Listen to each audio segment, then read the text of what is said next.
Hey everybody, welcome to Home Recording Made Easy and the HomeRecordingMadeEasy.com podcast. This is episode 1, our very first episode. My name is David Vignola. This week's topic, what is mastering? Do I need to master music before I send it out for the world to hear? Well, that's a great question. I get that question all the time. We're going to talk about that this week, and I'm going to give you some tips and tricks to help you master music in your home studio. And we're also going to talk about what mastering is not. So stay tuned for that. On this week's mailbag, I'm going to answer a couple of your questions that came in. And also at the end of the show, I'm going to give you a free gift. So make sure you stay tuned to the end of the show to take advantage of that free gift. So now let's talk about the topic of mastering right here at HomeRecordingMadeEasy.com podcast.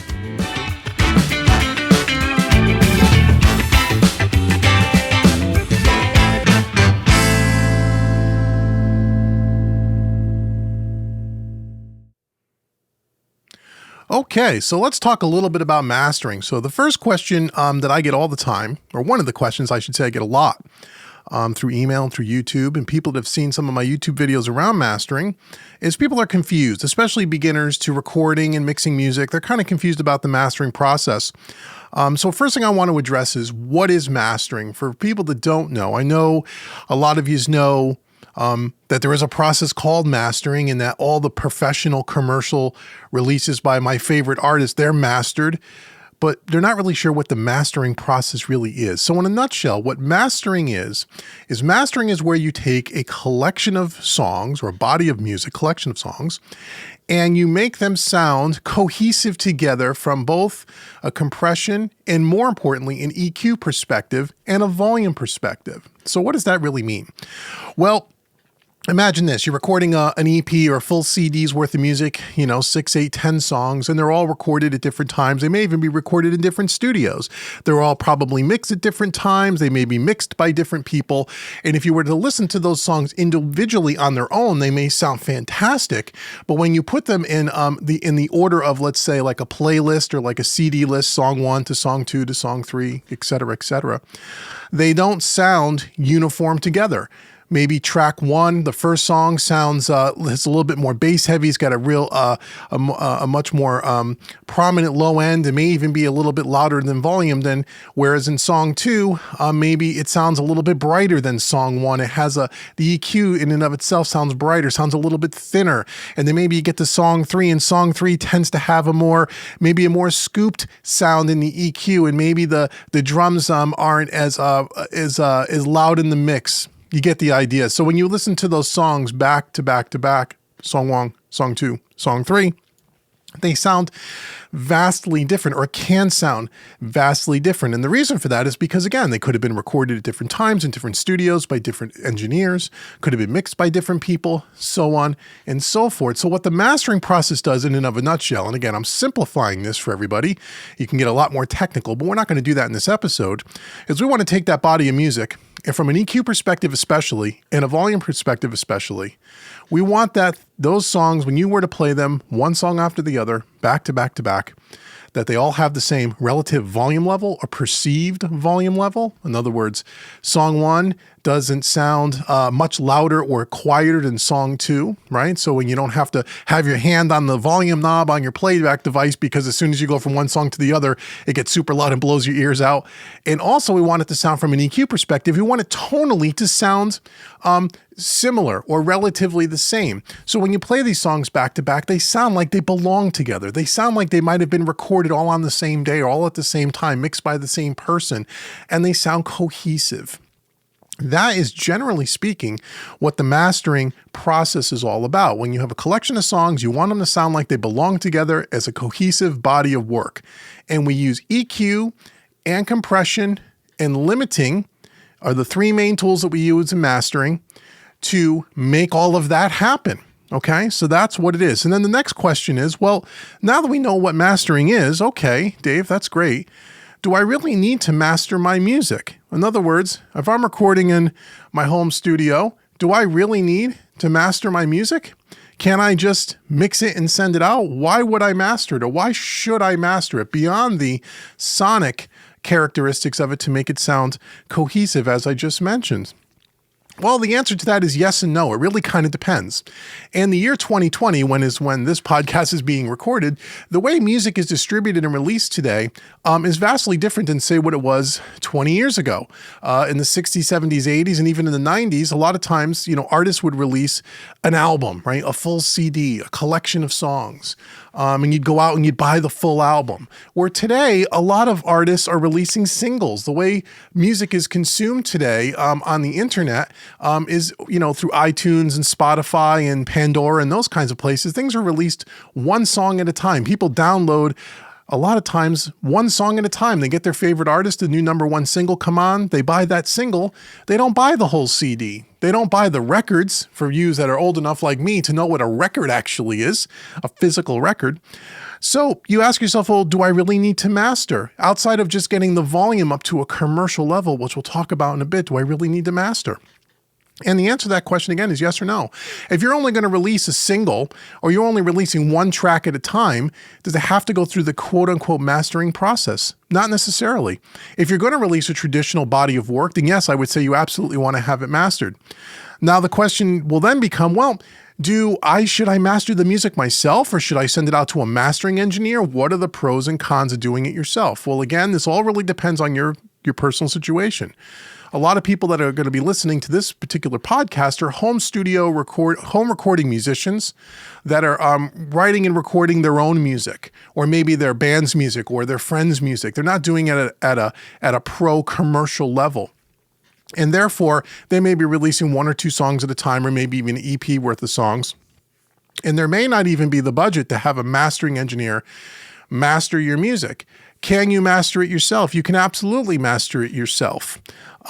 So the advantage to having a mastering engineer master your music as opposed to doing it yourself is a couple of different things. One, a mastering engineer that's truly a true mastering engineer, a professional mastering engineer, is going to have a heck of a lot more experience than you probably do, the artist and the person recording your own music in your home studio.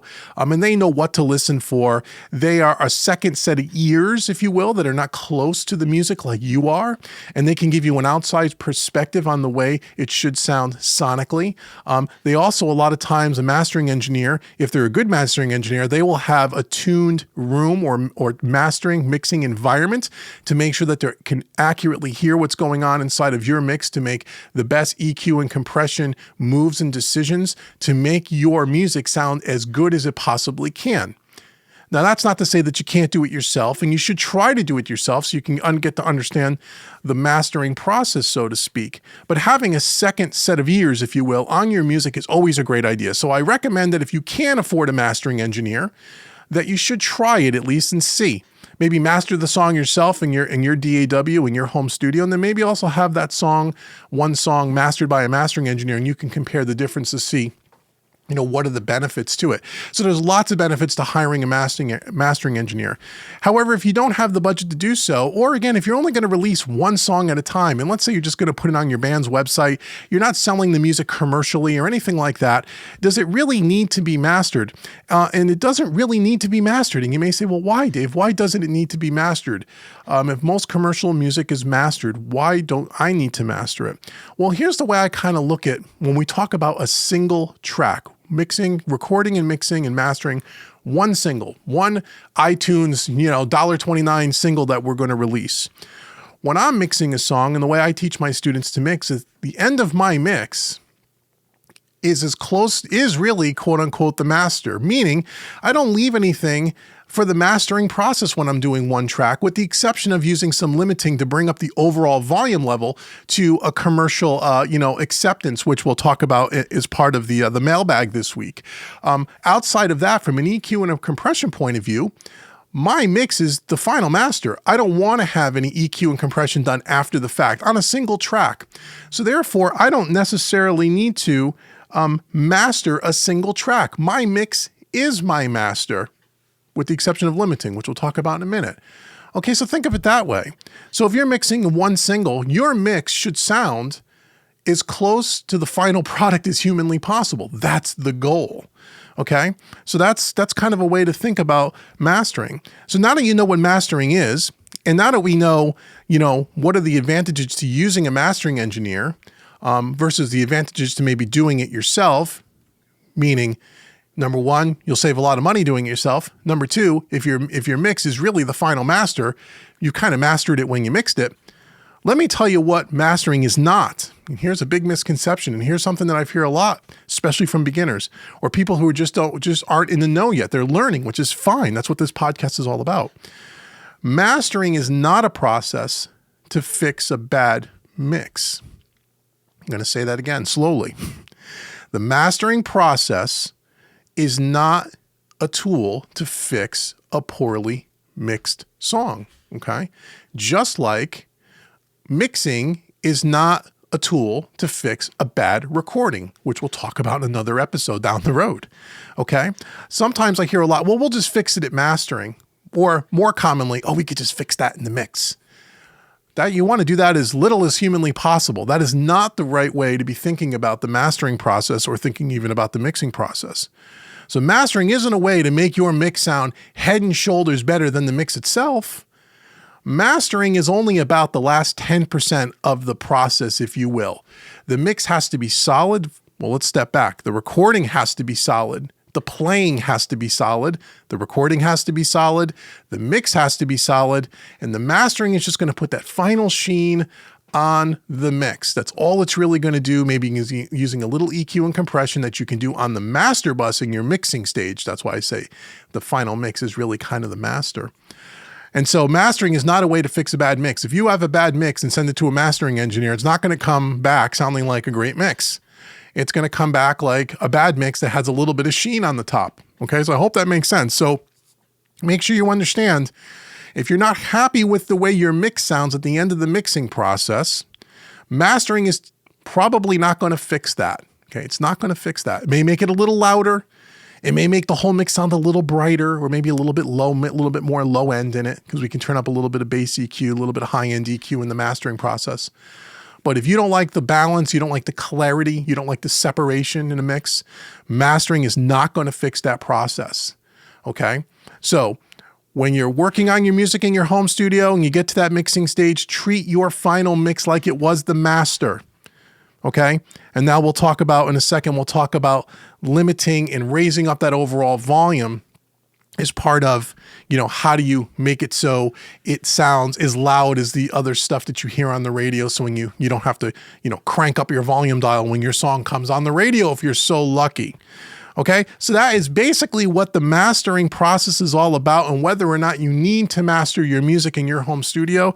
Once again, it is totally dependent upon your certain circumstances, but as I said, if you have an opportunity to ever have a real mastering engineer master one of your mixes, then I would recommend that you at least try it just so you can hear the difference. And then there are tons of ways to learn how to master your own music in your home studio. And I have a course right at homerecordingmadeeasy.com called Mastering Made Easy. So you could go check that out after you're done listening to this episode. So now that we've talked about what mastering is and whether or not you need to master your music in your home studio, let's get on over to this week's mailbag and answer a couple of questions.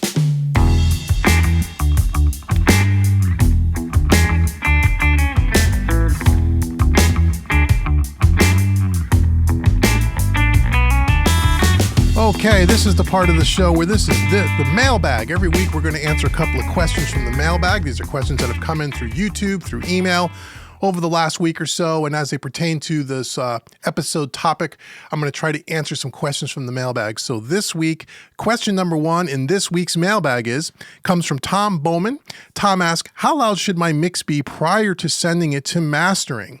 That's a very good question, Tom. Thanks for writing in. So my general guidelines for how loud your final mix should be is, let's take a step back. So when we talk a little bit about gain staging, we talk about setting up our mix prior to mixing, I always teach my students, you want to be on their master fader before you put any plugins, any processing on, somewhere around a -10, -12 dB. So when you're recording into your DAW, you want to be recording at a conservative level so you don't have any individual tracks going about a -10 dB. Okay, so you're starting off your mix collectively a cumulative effect of all your recorded tracks around a -10 to 12 on your master bus. by the end of that mix, by the time you're adding EQ and compression and saturation and blah, blah, blah, blah, blah, you're going to end up somewhere around the -6, -8 dB. And that's kind of my target. When I end my mix, when I'm completely done, and I'm done my mastering, quote unquote, I'm using air quotes for people who can't see this.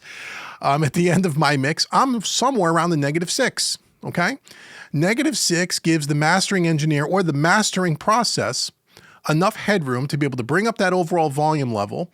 And if there's any additional EQ and compression that needs to be done, again, if we're talking about mastering a collection of work, a body of work, several songs where there's ultimately going to be some sculpting that's going to be done during the mastering process, as we talked about in the prior segment, I want to give that mastering engineer enough headroom. So I'm going to give them about 6 dB of headroom.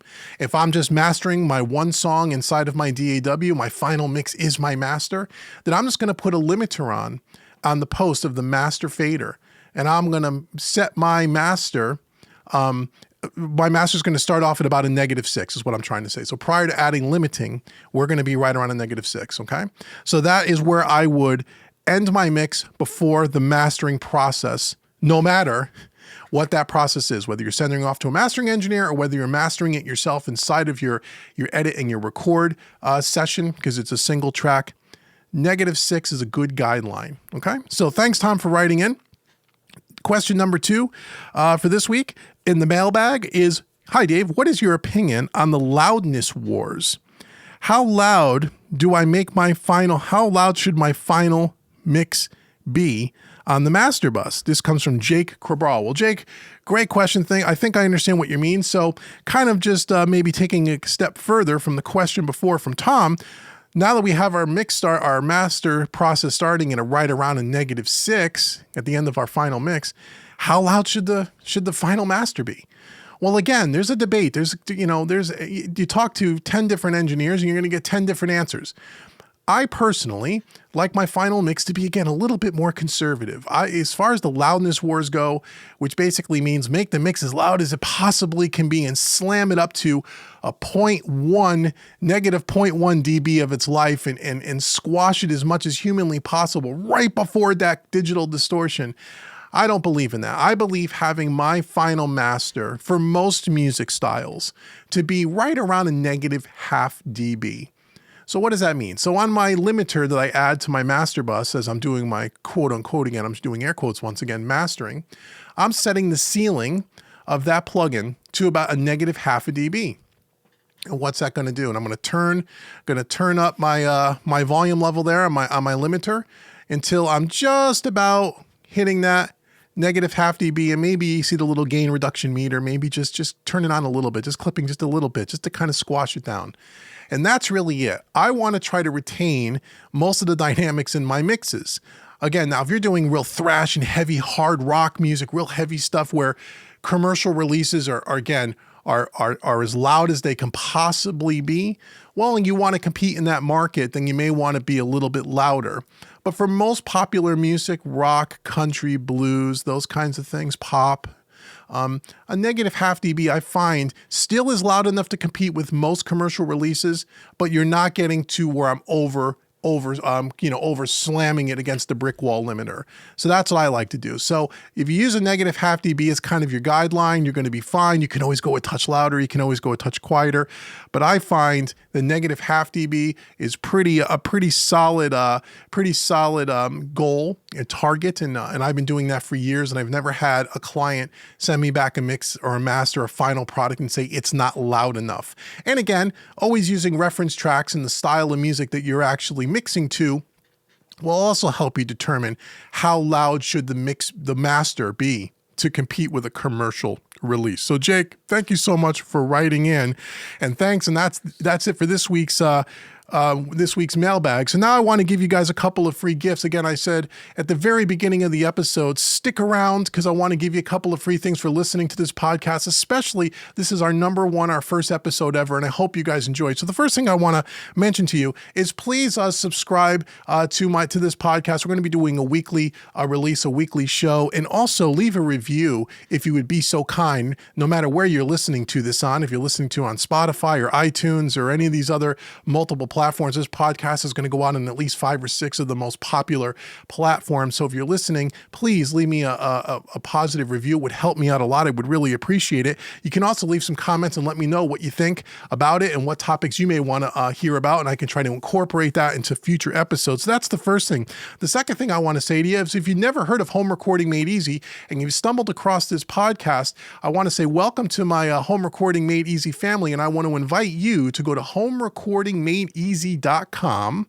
Once again, that's homerecordingmadeeasy.com, and I want to give you 5 free mixing training courses. That's right, 5 free courses worth a couple of $100. It's my gift to you just for visiting my website, homerecordingmadeeasy.com. I have a ton of training on recording, mixing, and yes, mastering. Check it out on homerecordingmadeeasy.com. And now, because you've also are now listening to my podcast, and I so much appreciate it, I also want to give you a 30% discount coupon code to use at homerecordingmadeeasy.com. So get out a pen. The coupon code is podcast30. Podcast, one word, 30. That is going, use that at checkout. You can take 30% off any one of the training courses at homerecordingmadeeasy.com.